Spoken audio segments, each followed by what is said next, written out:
this is quite an interesting thing. Fairey Delta 2 got that delta wing configuration, which was very, very fashionable in the 1950s aircraft design.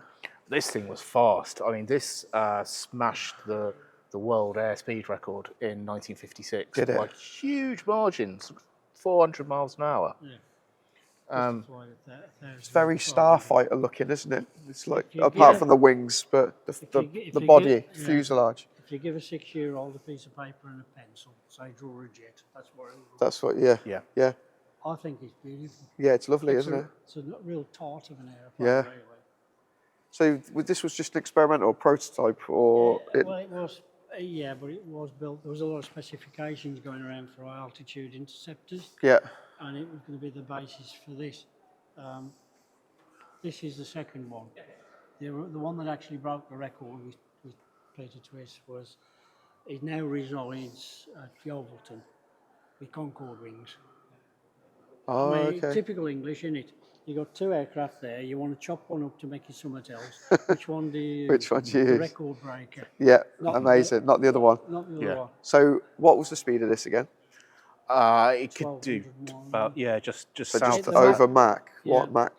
Well, two, Mach 2 something. Yeah. The Mach meter, we had trouble because when I came to this airplane, the cockpit was not complete, and one of the items was knocked about quite a bit, and we put it right. But the missing item was a Mach meter. Now the problem is you can't. 1960 Mach meter that went up to 2.5. There weren't any.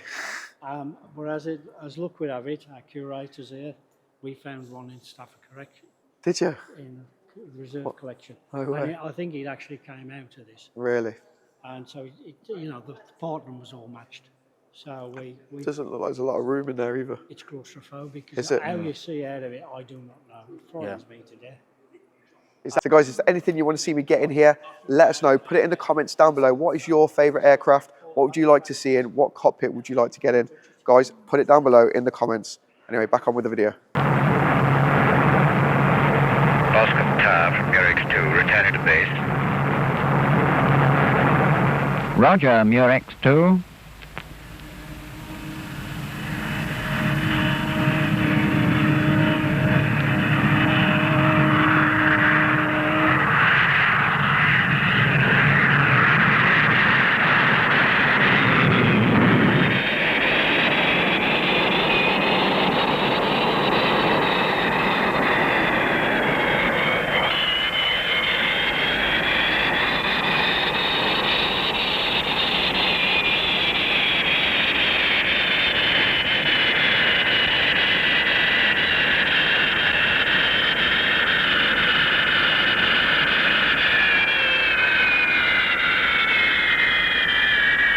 We all felt pretty miserable.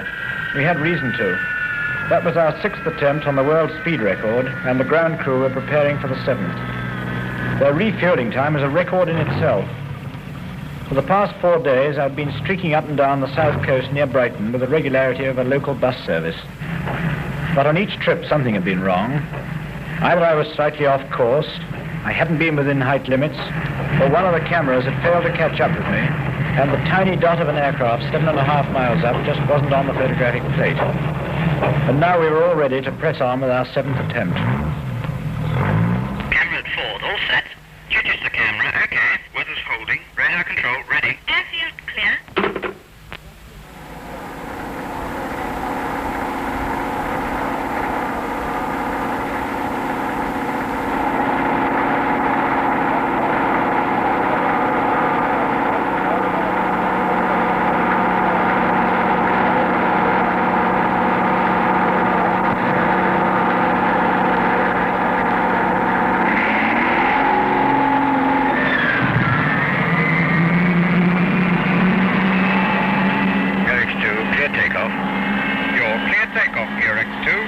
Runway's all yours.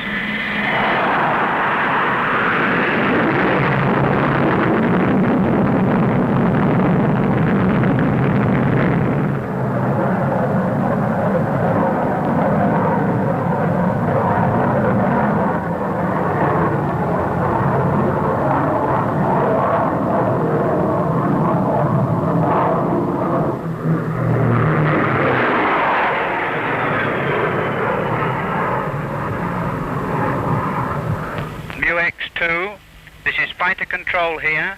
We've got you. Your vector is good. Roger, Control. And now Angels 17, climbing to 38,000. Steering 225. Murex 2, change course onto 090.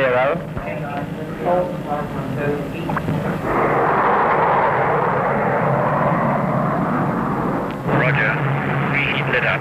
To Point Baker 5 miles. 5 miles. Now. Superstar Charlie. Contact, contact. Sight dog also, Murex 2. Port 5. Port 5. Roger. Murex 2. 5 miles to Point Charlie. 4 miles to Point Charlie. Steady on course. 2 miles to Point Charlie. 1 mile, Charlie. Point Charlie. Point Charlie. Now. Your vector's good. Your vector is good. 6 miles to Point Dog. You are on track, Murex 2. 4 miles to Point Dog. Your position is good. 2 miles to Point Dog. 1 mile to Point Dog. Point Dog, Point Dog. Now. Oh, we finished the run before we hear him start. West-east run complete. Cancel reheat. Throttling back. Fuel okay. Jet pipe temperature normal. Recorder from Sight dog. A very good route, that. We made it just over 30 seconds. Roger, Sight dog. That's terrific. Control to Murex 2. Steer 130. Murex 2, you are now 10 miles south of Beachy Head. Turn port onto 270.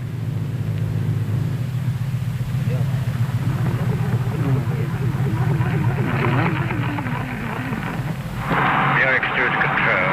270 now. Reheat lit up. 5 miles to Sight Dog. Murex 2 from Sight dog. You're drifting south. Starboard 5. Starboard 5. Roger, starboard 5. 2 miles to Point Dog. 1 mile to Point Dog. Point Dog. Point Dog. Now. Control to Murex 2. Your vector is good. 3 miles to Point Charlie. Point Charlie. Now.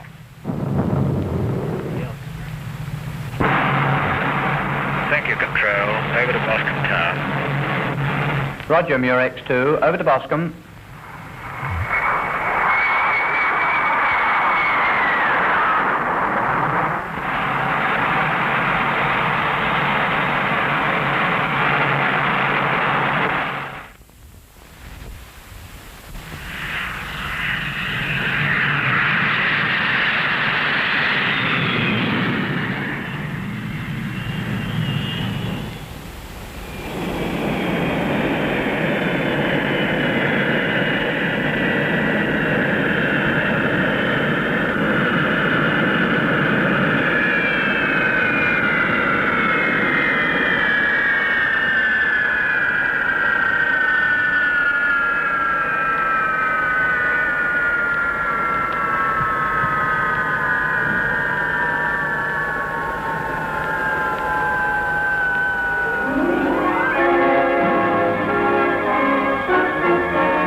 Peter. Well done, Mr. Twister.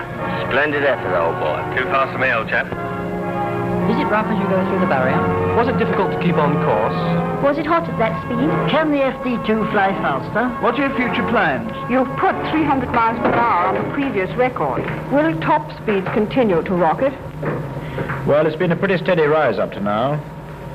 In 1906, Santos Dumont was doing 25 miles an hour. 6 years later, the Deeper Toussaint achieved 100 miles an hour.